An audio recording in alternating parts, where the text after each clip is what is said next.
Episode की शुरुआत में हमें रेन के घर को दिखाया जाता है, जहां पर हम देखते हैं कि असाकुरा फैमिली और ताओ फैमिली की मीटिंग चल रही होती है और वो सभी हाओ और योह के बारे में बातें कर रहे होते हैं। I was broken and isolated, but inside held the fire waiting. Not a word that you say can save us, so don't try, 'cause this time you crossed the line.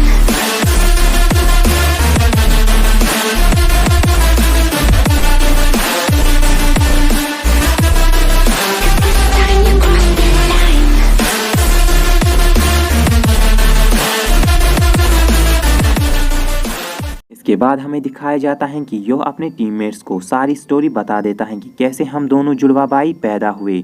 उसे सुनकर सभी टीममेट्स मायूस होते हैं कि हाओ आखिर कैसे बचपन से ही स्पिरिट ऑफ फायर को यूज़ कर सकता था और आखिर वो और क्या क्या कर सकता है। ये सभी बातें रेन बड़े ही शांति से सुन रहा होता है और वो अपने मन में सोचता है, भले ही यह दोनों जुड़वा हैं लेकिन असल में ये दोनों तो एक ही हैं। लेकिन यो, मुझे लगता है कि जैसे तुम में कुछ कमी है, शायद ये इसलिए हो सकता है क्योंकि तुम हाओ के आधे हिस्से हो। इसके बाद रेन उठकर कहता है, इससे कोई फ़र्क नहीं पड़ता है कि यो आखिर तुम क्या हो, और अगर कोई बात है जो कि तुम्हें परेशान कर रही है तो तुम हमें बता सकते हो। यो रेन से कहता है कि मुझे सिल्वा ने बताया हाओ का करंट फोरियोकू लेवल 12,50,000 है और हमारा ये टूर्नामेंट जीतने का कोई भी चांस नहीं है। भले ही हम कितनी भी ट्रेनिंग कर ले, हम हाओ से कभी भी नहीं जीतेंगे, लेकिन इसके बावजूद भी मैंने हार नहीं मानी है और मैं कंटिन्यूसली ही ट्रेनिंग करूँगा, क्योंकि जब शामन फाइट ख़त्म हो जाएगी उसके बाद ही असली फाइट शुरू हो जाएगी। दूसरी तरफ हमें दिखाया जाता है कि वो दो पेज ऑप्शन जो कि हमने पिछले एपिसोड में देखे थे, वो सिल्वा के बारे में हाओ को रिपोर्ट देते हैं और हाओ उनका शुक्रिया अदा करता है। हाओ आगे कहता है कि मैं इस टूर्नामेंट को जीतूंगा और मैं ग्रेट स्पिरिट को भी हासिल कर लूँगा और उसके बाद असली फाइट शुरू हो जाएगी, इसीलिए मैंने तुम सभी को यहाँ बुलाया है। दूसरी तरफ हमें दिखाया जाता है कि असाकुरा फैमिली ताओ फैमिली के पास एक रिक्वेस्ट लेकर आ चुके होते हैं और इसी बारे में उनकी ये मीटिंग चल रही होती है। यहाँ पर ताओ फैमिली के हेड यानी वो टकला वाला, वो अल्ट्रा सेंचुरी कैत्सू के बारे में उनसे बातें करता है और कुछ देर बातें करने के बाद वो उनकी रिक्वेस्ट को एक्सेप्ट कर लेता है। इसके बाद मिकीसा उनसे कहता है कि मैं आपके ग्रैंडसन यानी रेन को और भी ज़्यादा ताकतवर बना दूंगा। लेकिन रेन का फादर जिसका नाम ताओ एन है, वो मिकीसा की ये बात नहीं मानता है और कहता है रेन एक मास्टरपीस है जिसे मैंने खुद ट्रेन किया है और वो इस काबिल हैं कि वो शामन फाइट खुद लड़ पाए। अगर तुम्हें सच में उसे ट्रेनिंग देनी है तो तुम्हें पहले मुझसे लड़ना होगा और तुम्हें अल्ट्रा सेंचुरी कैत्सू की पावर को पहले प्रूव करना होगा। मिकीसा उसकी ये बात मान लेते हैं। इसके बाद हम देखते हैं कि टीम रेन कहीं पर जा रही होती हैं और इसके बाद वहाँ पर मिकीसा आ जाते हैं। मिकीसा वहाँ पर जैसे ही आते हैं, रेन उसे देखकर कहता है कि मैंने ऐसा फोरियो को पहले भी कई बार सेंस कर लिया है।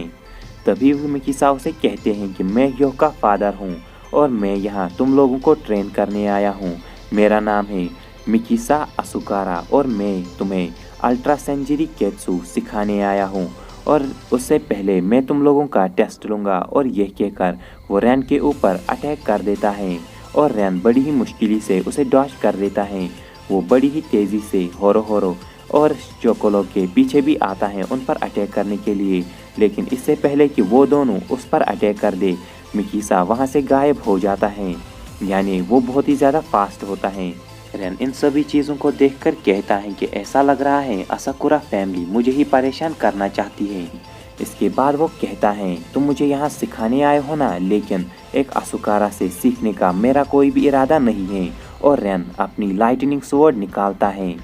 इसके बाद हम देखते हैं कि मिकीसा भी लड़ने के लिए तैयार होते हैं और कहते हैं तुम अपने फादर की तरह हो। यहाँ पर हमें दिखाया जाता है कि मिकीसा ने रेन के फादर को भी हरा दिया होता है। इसके बाद मिकीसा अपने दो गार्डियन कोस्टर्स को बाहर ले आता है और रेन मिकीसा के ऊपर अपनी लाइटनिंग स्वॉर्ड से अटैक कर देता है और इसके बाद मिकीसा बड़ी ही तेज़ी से उसके पीछे आ जाते हैं, लेकिन वो दोनों ही मिकीसा के दो बॉडी डबल्स होते हैं जिनसे रेन आसानी से निपट लेता है और वो मिकीसा का मजाक उड़ाने लगता है।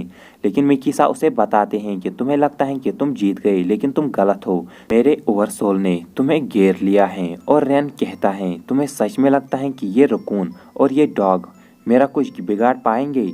इसके बाद वो अपनी लाइटनिंग स्वॉर्ड निकालता है और वो उसे ज़मीन में घुसाता है और हर तरफ से चाकू छुरियाँ बाहर आते हैं, जिससे मिकीसा का ओवरसोल डगमगाने लगता है और इस अटैक का नाम होता है स्वॉर्ड मिरेज। रेन मिकीसा से कहता है कि बसन ने बैटलफील्ड में हर तरह के वॉरियर्स और वेपन्स से लड़ा है और वह एक अल्ट्रा जनरल है और लाइटनिंग ब्लेड के साथ जब उसकी सोल मिलती है तो उसकी एबिलिटीज़ और भी ज़्यादा बूस्ट होती हैं। और ये कहकर रेन अपना नया ओवरसोल बुशियन बना देता है। रेन यहाँ पर मिकीसा को उसके ओवरसोल की खामियां बताने लगता है, लेकिन तभी वो देखता है कि मिकीसा का ओवरसोल फिर से बन चुका होता है। रेन इसके बाद मिकीसा के ऊपर अपने नए ओवरसोल से अटैक कर देता है, लेकिन मिकीसा बस अपने हाथों की मदद से उसे ज़मीन में गाड़ देता है। इसके बाद रेन किसी तरीके से फिर से मिकीसा के ऊपर अटैक कर देता है, लेकिन मिकीसा फिर से बच जाते हैं। मिकीसा के ऊपर रेन कंटिन्यूअसली ही अटैक कर देता है और अलग अलग वेपन्स बना के, यानी उसका जो नया ओवरसोल है वो अलग अलग वेपन्स बना सकता है, लेकिन जो रेन है उसे मिकीसा हरा देते हैं। होरोहोरो कहता है कि शायद मिकीसा एक ओवरसोल यूज़ कर रहा है, लेकिन मिकीसा उसे बताता है ओवरसोल का कोई भी शैडो नहीं होता है, लेकिन मेरा है। और उन्हें यकीन होता है कि ये मिकीसा अशोकारा की असली ताकत है। दूसरी तरफ हमें दिखाया जाता है कि योह आना और मानता के साथ जा रहा होता है और वो हाउ के फोरियोकू लेवल यानी 12,50,000 फोरियोकू लेवल के बारे में बातें कर रहा होता है। और साथ ही वो ये भी कहता है कि मैंने सिल्वा से अपना फोरियोकू लेवल कहा था तो उसने कहा कि ये 10,000 के आसपास है। मानता जैसे ही सुनता है कि 12.5 लाख वर्सेस 10,000, इनका तो कोई मैच ही नहीं है, लेकिन यहाँ पर यो फिर से काफ़ी ज़्यादा शांत होता है, जैसे उसे इन सभी चीज़ों की परवाह ही नहीं। इसके बाद अना उसे याद दिलाती हैं कि हमें जल्दी से उन लड़कों के पास जाना चाहिए, यानी रेन और बाकियों के साथ, नहीं तो मिकीसा उनकी हवा टाइट कर लेंगे। यो कहता है कि मिकीसा को इस बात का सबसे ज़्यादा दुख है कि जब हाओ इस दुनिया में रीइंकार्नेट हो रहा था तो वो हाओ को रोक नहीं पाया था, और इसके बाद जब हाओ ने उसे हरा दिया था तो उसने काफ़ी ज़्यादा ट्रेनिंग की और उसने दुनिया के सबसे ज़्यादा ऊंचे माउंटेन की चढ़ाई की। और इतनी ज़्यादा ट्रेनिंग करने के बाद उन्होंने अपने फोरियोकू लेवल को भी काफ़ी ज़्यादा इंक्रीज़ किया। वही दूसरी तरफ हम देखते हैं कि मिकीसा ने रेन की हालत ख़राब कर दी होती है और रेन अभी भी हार नहीं मानता है। इसके बाद वो रेन के सर को एक दीवार में पटक देती हैं और कहते हैं क्या तुम हार मानते हो। और रेन के सर से खून आ रहा होता है और वो कुछ कह भी नहीं पा रहा होता है। और यहाँ पर ये एपिसोड होता है गाइस एंड। अगर आपको एपिसोड ज़रा भी अच्छा लगा हो तो लाइक शेयर सब्सक्राइब करे बिना कहीं मत जाना। मैं मिलता हूँ आपको नेक्स्ट वीडियो में, तब तक के लिए सायोनारा।